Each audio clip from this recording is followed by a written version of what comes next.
Bulletin की शुरुआत करेंगे एक बड़ी खबर के साथ। पटना के सदाकत आश्रम स्थित प्रदेश कांग्रेस कार्यालय पर प्रदर्शन करने पहुंची बीजेपी कार्यकर्ताओं में कांग्रेसियों की भिड़ंत हो गई। देखते ही देखते पूरा इलाका रण क्षेत्र में तब्दील हो गया है। दोनों ओर से लाठियां चलने लगी, जमकर पथराव होने लगा। इससे अफरा तफरी मच गई। बीजेपी के प्रस्तावित प्रदर्शन को देखते हुए कांग्रेस कार्यकर्ता पहले से ही कार्यालय में लाठी डंडे लेकर डटे हुए थे।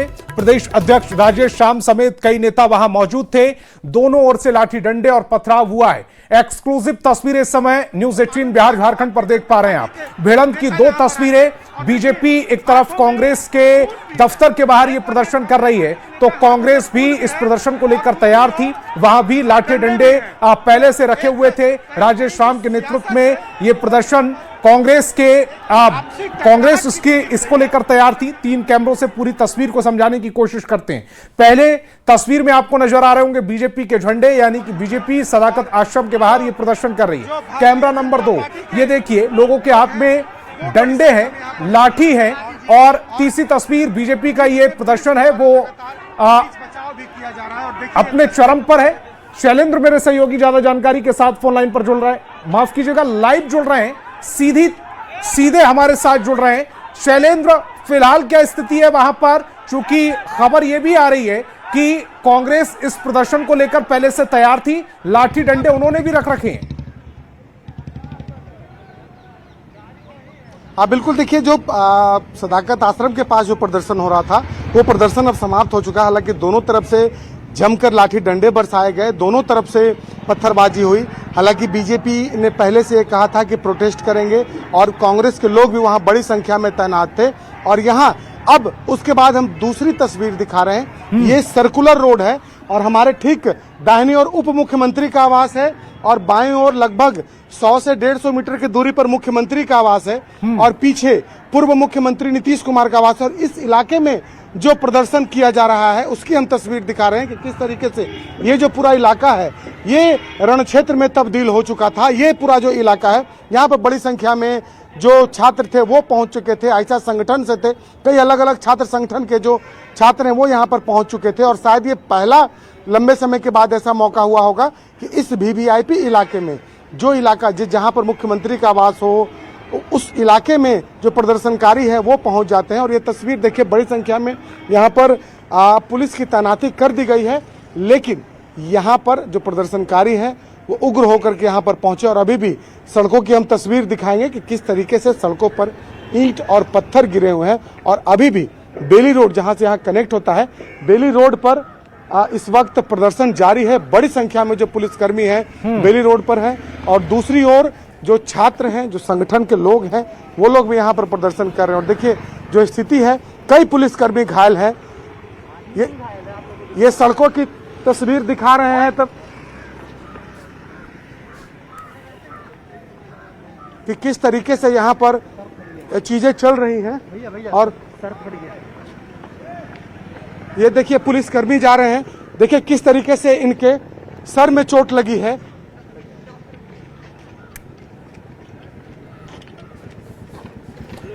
तो तस्वीरें इस समय आपकी टेलीविजन स्क्रीन पर हैं। ये 10 सर्कुलर रोड की तस्वीर है जहां पर प्रदर्शन हो रहा था। उसी दौरान कुछ लोगों को यहां पर चोट लगी है। पुलिस हालांकि मोर्चा संभाले हुए है, दोनों तरफ से प्रदर्शन चल रहा था। कुछ छात्र संगठन यहां पर आए थे और बीजेपी कार्यकर्ता भी बड़ी तादाद में वहां पर डटे हुए हैं। ये वो इलाका है, अपने दर्शकों को बता दूं, जहां मुख्यमंत्री आवास है, जहां उप मुख्यमंत्री आवास है, जहां पूर्व मुख्यमंत्री आवास है। ये कितना महत्वपूर्ण इलाका है, इस बात से आप अंदाजा लगा सकते हैं। कुछ जो छात्र संगठन थे वो यहां प्रदर्शन करने आए, बीजेपी कार्यकर्ता भी वहां मौजूद हैं। पुलिस की भी बड़ी मात्रा में वहां पर तैनाती की गई है। शैलेंद्र मेरे सहयोगी लगातार वहां से तस्वीरें दिखा रहे हैं। शैलेंद्र, अपनी बात को कंप्लीट कीजिएगा। बिल्कुल, देखिए ये उप मुख्यमंत्री विजय चौधरी का आवास है और यहां तक प्रदर्शनकारी पहुंच गए। इसके ठीक पहले विधानसभा अध्यक्ष का आवास है और यहां पर प्रदर्शनकारी पहुंचे और कई लोगों को चोटें आई हैं, कई पत्रकारों को भी चोटें आई हैं। और खास करके जो ये प्रदर्शन था वो काफी उग्र प्रदर्शन है और ये शायद लंबे समय के बाद ऐसा पहला मौका होगा कि जब प्रदर्शनकारी इस वीवीआईपी इलाके में पहुंच गए हैं, जिसे पटना का सुरक्षित जोन माना जाता है, जिस इलाके में किसी भी तरीके का प्रदर्शन नहीं करना है और धारा 144 लगा रहता है, उसके बावजूद यहाँ तक प्रदर्शनकारी पहुंचते हैं। सामने बेली रोड है और उस बेली रोड से यहाँ तक प्रदर्शनकारी पहुंच जाते हैं, जिस इलाके में मुख्यमंत्री से लेकर तमाम लोग वीवीआईपी लोग जो हैं वो रहते हैं। और ये समझा जा सकता है कि कहीं न कहीं ये फेलुअर भी है इंटेलिजेंस की, कि जब मालूम था कि इतने बड़े संख्या में लोग यहाँ पर आ रहे हैं, प्रदर्शन कर रहे हैं, तो उन्हें रोकना था, लेकिन उन्हें यहाँ तक आने दिया गया, यहाँ तक वो पहुँच गए। और अभी भी इस इलाके की चारों ओर बड़ी संख्या में लोग मौजूद हैं, बड़ी संख्या में जो छात्र हैं, युवा हैं, जो अलग अलग जो छात्र संगठन के हैं, खास करके जो पटना यूनिवर्सिटी, पटना विश्वविद्यालय के जो छात्र संगठन के से जुड़े हुए लोग हैं, वो यहाँ पर बड़ी संख्या में मौजूद हैं अपनी अपनी मांगों को लेकर के। लेकिन लगातार पुलिस के द्वारा उन्हें यहाँ से खदेड़ा जा रहा है। शैलेंद्र, ये जो प्रदर्शन था वो दरअसल छात्रों की मांगों को लेकर प्रदर्शन था। ये प्रदर्शन अब रण क्षेत्र में तब्दील हो चुका है, क्योंकि बीजेपी जैसा कांग्रेस ये प्रदर्शन में कूदी है, उसी के बाद बीजेपी भी अब कांग्रेस के दफ्तरों के बाहर ये प्रदर्शन कर रही है। पटना में ये जो वीवीआईपी इलाका है, जब पुलिस को इस बात की जानकारी थी कि प्रदर्शनकारी इधर आ सकते हैं, उसके बावजूद शुरुआत में ही उनको यहां दाखिल होने की अनुमति कैसे मिल गई? बिल्कुल, बड़ा सवाल यही है कि आखिर उन्हें वहीं क्यों नहीं रोका गया।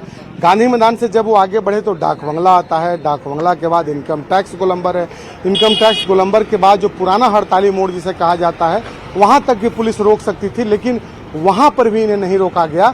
और स्थिति ये हुई कि मुख्यमंत्री के आवास तक जो प्रदर्शनकारी थे, आवास से लगभग 100 मीटर की दूरी तक प्रदर्शनकारी पहुंच गए।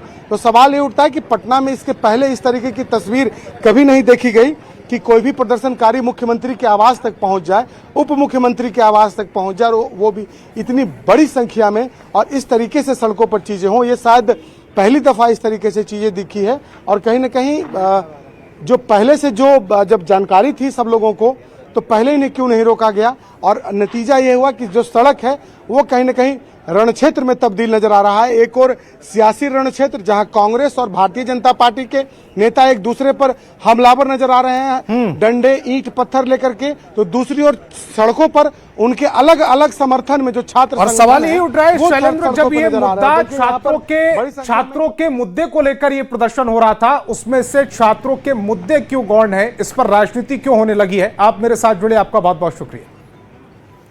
और पटना में प्रदर्शन कर रहे छात्रों का हुजूम लोक भवन के पास पहुंचा, जहां पुलिस ने वाटर कैनन के सहारे उन्हें आगे बढ़ने से रोकने की कोशिश की। पुलिस की ओर से रास्ते में बैरिकेडिंग भी की गई थी, लेकिन इससे भी छात्रों को रोकने की कोशिश सफल नहीं हुई। प्रदर्शनकारी छात्रों को पुलिस ने हिरासत में भी लिया। इससे पहले हड़ताली मोड़ के पास छात्रों को रोकने के लिए पुलिस को लाठीचार्ज भी करना पड़ा। और इस वक्त की एक बड़ी खबर मिल रही है, विधानसभा का मुख्य द्वार बंद कर दिया गया है। मुख्य द्वार पर ताला जड़ दिया गया। विधानसभा के बाहर बड़ी संख्या में पुलिस तैनात है। विधानसभा की कार्यवाही चल रही है। तो बड़ी खबर इस समय आपकी टेलीविजन स्क्रीन पर, विधानसभा का मुख्य द्वार बंद कर दिया गया है। मुख्य द्वार पर ताला जड़ दिया गया है। विधानसभा के बाहर बड़ी संख्या में पुलिस तैनात भी की गई है। विधानसभा की कार्यवाही फिलहाल चल रही है।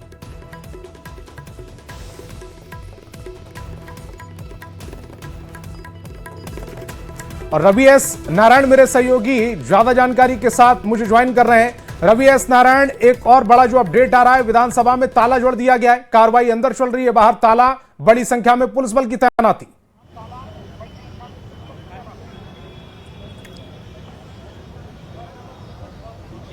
रवि, मेरी आवाज मिल रही है? रवि से दोबारा से संपर्क करने की कोशिश करेंगे, लेकिन बड़ी खबर, रवि मेरी आवाज मिल रही है? आवाज मिल रही है जी, मिल रही है, आवाज मिल रही है। ये विधानसभा के अंदर कार्रवाई चल रही है, बाहर ताला जड़ना पड़ा है और पुलिस की मौजूदगी भी है वहां पर।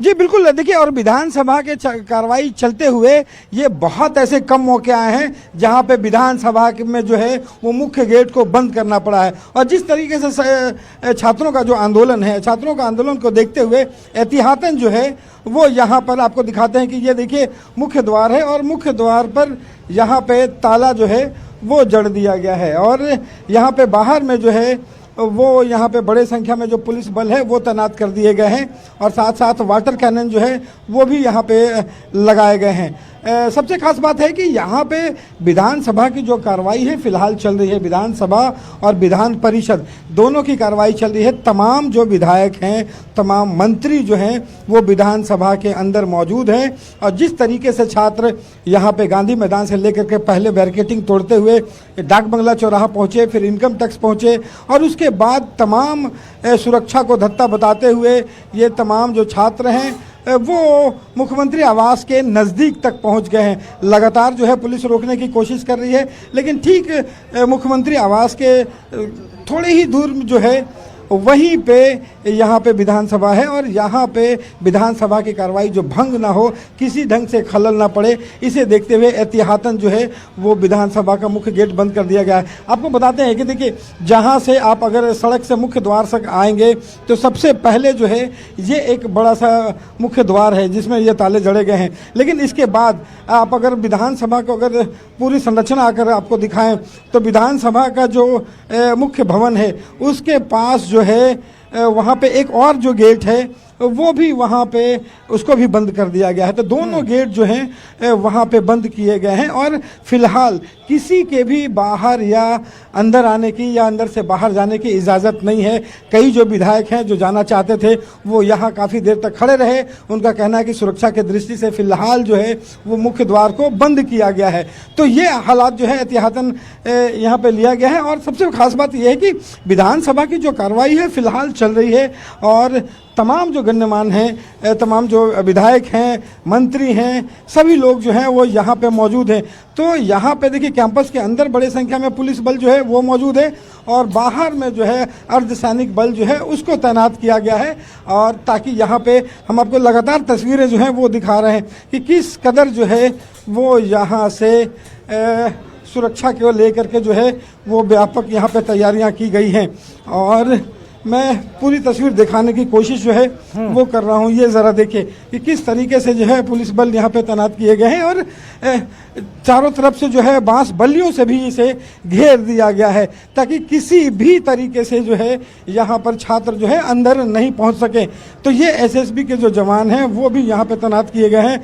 बड़ी संख्या में महिला पुलिस जो है उसकी भी तैनाती जो है वो यहाँ पे कर दी गई है। विधानसभा को सुरक्षित रखने के लिए विधानसभा की कार्रवाई जो है वो लगातार जो है वो बिना बाधित हुए चल सके, इसे लेकर के बड़ा एहतियात कदम जो है वो उठाया गया है। जी वाकई एहतियातन ये कदम उठाना पड़ा है क्योंकि जो छात्र संगठन है वो फिलहाल सड़कों पर उतरे हुए हैं।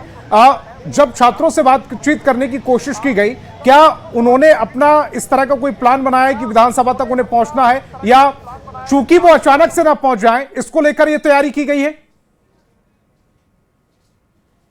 देखिए, यहाँ पे जो तमाम छात्रों का जो जत्था है वो एक तरह से एक साथ नहीं चल रहा है। सबसे खास बात है कि यहाँ पे जो तमाम छात्र हैं वो टुकड़े टुकड़े में बट गए हैं और कुछ छात्र जो है वो मुख्यमंत्री आवास तक पहुँच गए, कुछ छात्र जो है वो यहाँ पे इनकम टैक्स गोलंबर पर हैं, यहाँ पे बीपी मंडल जो यहाँ पे मार्ग है वहाँ तक कुछ लोग पहुँच गए हैं। तो ऐसे में तमाम जो छात्र हैं वो कोशिश कर रहे हैं कि जो बड़े जगह हैं, संस्थान हैं, वहाँ पर जाकर के विरोध दर्ज करें और ऐसे में उनका जो है विधानसभा में भी प्रवेश जो है वो करने की कोशिश हो सकती है। तो इसे लेकर के एहतियातन जो है पुलिस बल जो है यहाँ पर लगा दिया गया है और किसी भी ढंग से यहाँ पे कोई अनहोनी ना हो। अगर यहाँ पे चलते विधानसभा सत्र में अगर यहाँ पे छात्र अगर अंदर प्रवेश करते हैं तो फिर मामला जो है वो बड़ा है, अरफा तरफी का माहौल हो जाएगा। ऐसे में पुलिस बल ने एक तरफ जहाँ पे बांस बल्लियों से पूरी तरह को बैरिकेडिंग किया है, दूसरी तरफ से यहाँ पे मुख्य द्वार पर जो है वो ताले जड़ दिए गए हैं। ये भी समझना चाहता हूं, छात्र संगठन इस समय सड़कों पर उतरे हुए हैं, उनका नेतृत्व कोई एक व्यक्ति कर रहा है या जितने भी छात्र संगठन हैं उनका वो अपना नेतृत्व खुद कर रहे हैं?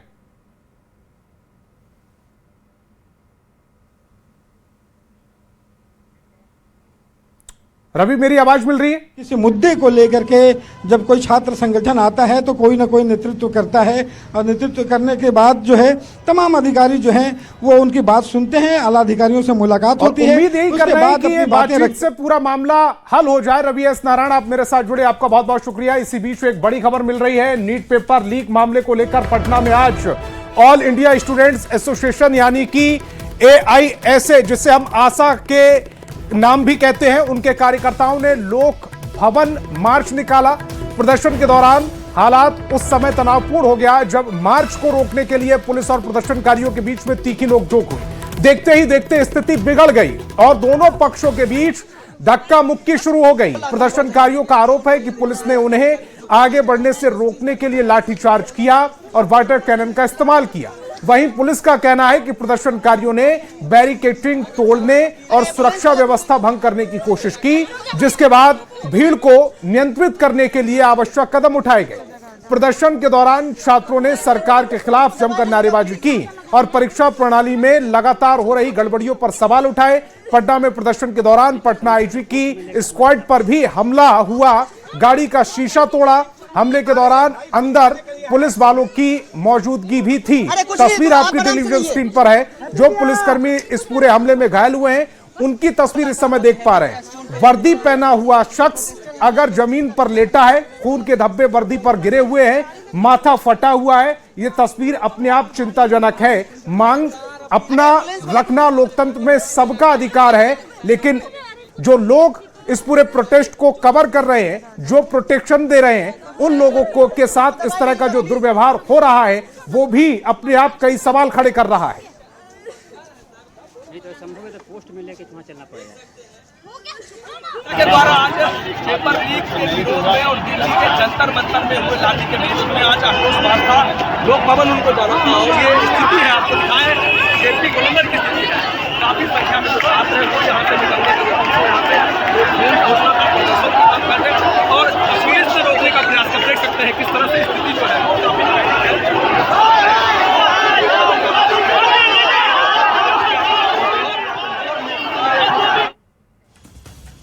और इन प्रोटेस्ट के बीच एक अच्छी खबर भी आपको दिखाते हैं। सेहत और विकास का डबल गिफ्ट। मुख्यमंत्री सम्राट चौधरी ने पटना सिटी वासियों को बड़ी सौगात दी। बेहतर इलाज के लिए गुरु गोविंद सिंह अस्पताल में एक नए भवन का उद्घाटन किया। इस अस्पताल में 105 नए ICU बेड की सुविधा है, साथ ही 24 घंटे 7 दिन आपातकालीन सेवा भी है। उद्घाटन समारोह में CM सम्राट चौधरी के साथ स्वास्थ्य मंत्री निशांत कुमार भी मौजूद रहे। निशांत कुमार ने कहा कि बिहार सरकार स्वास्थ्य के क्षेत्र में लगातार काम कर रही है। चीजें जो है सर्जरी किस चीज का होगा, कहाँ जी क्या कहेंगे? आज हमारी सरकार बिहार को एक बेहतर स्वास्थ्य सेवा देने के लिए प्रतिबद्ध है। ये जो आज उद्घाटन हुआ है उसी दिशा में उठाया गया एक महत्वपूर्ण कदम है। हम लोग पूरे 38 जिलों में SDS में, सब डिवीजन में और फिर कम्युनिटी हेल्थ सेंटर में हम लोग ICU बेड की संख्या बढ़ा रहे हैं, वेंटिलेटर बढ़ा रहे हैं, 25 अनुमंडल में डायलिसिस बढ़ा रहे हैं। फिर यहाँ पर हमने आज दवाओं का वेयर हाउस का भी उद्घाटन किया। तो इस तरह से हम निरंतर प्रयासरत हैं, चाहे वो रेफर रोकने वाली बात हो या फिर डिस्ट्रिक्ट हॉस्पिटल को स्ट्रेंथन। तो हम आपके पिताजी ने वादा किया था और उसे आपने और आज सम्राट चौधरी ने पूरा किया। जी हाँ, मेरे लिए सौभाग्य की बात है कि उन्होंने जो कहा था आज उनका एक योजना, उनका एक सपना पूरा हुआ और हमारे हाथ से हुआ, तो बहुत बहुत खुशी है। धन्यवाद। गुरु गोविंद सिंह अस्पताल को आज नई सौगात मिली है और यह सौगात जो है वो मुख्यमंत्री सम्राट चौधरी ने दी है। भिटा काट के लोकार्पण किया है इस नए जो बिल्डिंग है इसका, और यहाँ पे 200 बेड का जो है ये नया जो अस्पताल है वो तैयार किया गया है और इसमें ICU की भी जो है व्यवस्था की गई है। सबसे पहले हम दिखाते हैं, ये देखिए ये ग्रीन जोन है और यहाँ पे जो पेशेंट हैं उनको ICU की जो सुविधा है वो मिलेगी और इसके साथ साथ ऑर्थोपेडिक शल्य चिकित्सा कक्ष जो है वहाँ पे OT रूम है सामने में। और ये देखिए ये माइनर OT है। इसके अलावा जो डॉक्टर हैं उनके लिए अलग से जो है वो कमरा बनाया गया है। और यहाँ देखिए पूरे तौर पे ये व्यवस्था जो है ऑर्थोपेडिक ओटी रूम जो है उसकी तस्वीर दिखा रहे हैं। ये देखिए pre post orthopaedic OT ward जो है वो यहाँ पे है और पूरे तौर पे नई तरह से कह सकते हैं कि एक बेहतर जो स्वास्थ्य चिकित्सा व्यवस्था जो है वो सम्राट सरकार जो है वो पटना सिटी के जो लोग हैं उनको देना चाहती थी और इसके लिए यहाँ पे ये पूरी तौर पे तैयारी की गई है। बताते ये चलें कि आयुष्मान भारत प्रधानमंत्री जन आरोग्य योजना के तहत जो है इस अस्पताल का जो है निर्माण हुआ है और यहाँ पे ये देखिए ये येलो जोन है, रेड जोन है, तो अलग अलग जोन में जो है वो वार्ड को जो है वो डिवाइड किया गया है और सीधे तौर पे कह सकते हैं कि जो मरीज हैं जिनकी तबीयत खराब है उनको जिस तरीके का उपचार चाहिए उसके लिए यहाँ पे व्यवस्था की गई है। ईसीजी है, नर्स प्रभारी कक्ष बनाए गए हैं, डॉक्टर का भी कक्ष जो है वो पूरे तौर पे बनाया गया है। तो देखिए ये ईसीजी रूम है और पूरे तौर पे सुसज्जित नए तरीके से इस जो अस्पताल है उसके नए भवन के साथ नई सुविधाओं के साथ जो है नए चिकित्सा व्यवस्था के साथ जो है ये बनाया गया है। कह सकते हैं कि एक तरह से जो प्राइवेट हॉस्पिटल्स में जो सुविधाएं मिलती है वो अब इस गुरु गोविंद सिंह अस्पताल में जो है वो मिलेगी। कैमरा पर्सन मनीष जुनेजा के साथ अमित कुमार, न्यूज़ 18 पटना सिटी। अब पटना सिटी के लोगों को डायलिसिस करवाने के लिए पटना एम्स या IGIMS या PMCH नहीं जाना पड़ेगा। अब वो अपने पास के ही गुरु गोविंद सिंह अस्पताल में डायलिसिस करवा सकेंगे। इस नए डायलिसिस केंद्र का उद्घाटन आज मुख्यमंत्री सम्राट चौधरी ने किया है। अमूमन डायलिसिस की बात होती थी तो प्राइवेट अस्पताल का रुख जो है वो मरीज करते थे, लेकिन अब गुरु गोविंद सिंह जो अस्पताल है यहाँ पे देख सकते हैं कि हेमोडायलिसिस केंद्र जो है वो बनाया गया है और ये अत्याधुनिक जो है डायलिसिस जो है उसकी व्यवस्था बिहार सरकार ने की है, स्वास्थ्य विभाग ने किया है और मुख्यमंत्री जो सम्राट चौधरी हैं उन्होंने इसका विधिवत जो है उद्घाटन किया है। तो पूरे तौर पे कह सकते हैं कि डायलिसिस बेहतर हो, चूँकि काफ़ी खर्च होता था, मरीज जो हैं वो डायलिसिस जब करवाने जाते थे प्राइवेट अस्पताल में तो काफ़ी खर्च उन्हें देना पड़ता था, करना पड़ता था, लेकिन अब यहाँ पे देखिए विधिवत तरीके से ये डायलिसिस की जो बेहतर व्यवस्था है वो यहाँ पे की गई है और कहीं न कहीं कह सकते हैं कि जो बिहार सरकार ने वादा किया था लोगों से कि आपको बेहतर स्वास्थ्य व्यवस्था जो है हम देंगे, चिकित्सा व्यवस्था देंगे, डायलिसिस के लिए आपको मोटी रकम खर्च नहीं करनी पड़ेगी, तो अब वो सुविधा जो है वो आज से यहाँ पे शुरू हो चुकी है। सम्राट चौधरी जो है मुख्यमंत्री जो हैं उन्होंने इसका उद्घाटन किया है और पूरे तौर पे कह सकते हैं कि जब मरीज यहाँ पे आएंगे तो बेहतर जो चिकित्सा व्यवस्था है उपचार का वो यहाँ पे अब मिलेगा। तो पूरे तौर पे कह सकते हैं कि नई व्यवस्था जो है वो यहाँ पे दी जा रही है और जो पैसे खर्च होते थे, चूँकि जब मरीज बीमार होता है तो वैसे ही आर्थिक रूप से उन पर जो है वो काफ़ी कह सकते हैं कि बोझ होता है और ऐसे में उन्हें प्राइवेट अस्पताल में जाकर के अपना इलाज कराना पड़ता था, लेकिन अब एडवांस डायलिसिस जो है वो व्यवस्था यहाँ पे अब मिलेगी उन्हें और यहाँ पे देख सकते हैं कि ये गुरु गोविंद सिंह जो अस्पताल है उसमें ये इस व्यवस्था की शुरुआत जो है वो मुख्यमंत्री ने की है। तो कहीं न कहीं कह सकते हैं कि जो वादा किया था मुख्यमंत्री ने, बिहार सरकार ने, उस वादे के तहत जो है यहाँ पे अब जो मरीज़ हैं उनको उपचार मिलेगा, उनका इलाज होगा। तो कह सकते हैं कि एक नई जो है चिकित्सा व्यवस्था के साथ पटना वासियों को आज एक बड़ी सौगात जो है वो मुख्यमंत्री ने दे दी है। कैमरा पर्सन मनीष जुनेजा के साथ अमित कुमार, न्यूज़ 18 पटना सिटी।